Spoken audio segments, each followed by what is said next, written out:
কি করবেন টাকা দিয়ে? যদি কবর নিয়ে যেতে পারেন, আখেরাতে কাজে লাগে, তাহলে তো একটা ব্যাপার ছিল। তা তো পারবেন না।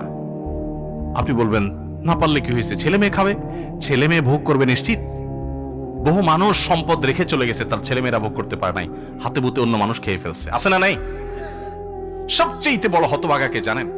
আল্লাহর জমিনে সবচেয়ে বড় দুর্ভাগা, সবচেয়ে বড় বেয়াকুব এবং নির্বোধ মানুষ হলো সে, যে যাদের জন্য চুরি করবে তারাও সে দায় নিবে না। কিয়ামতের দিন ছেলে আয়সা বলবে না, আব্বা চুরিদারি ডাকাতি 2 নম্বরই যা করছেন, ঘুষ সুদ যা খাইছেন, আমাদের জন্যই তো খাইছেন, আল্লাহ আমার আব্বারা জাহান্নামে দিয়ে না, আমাদের নিয়ে যান।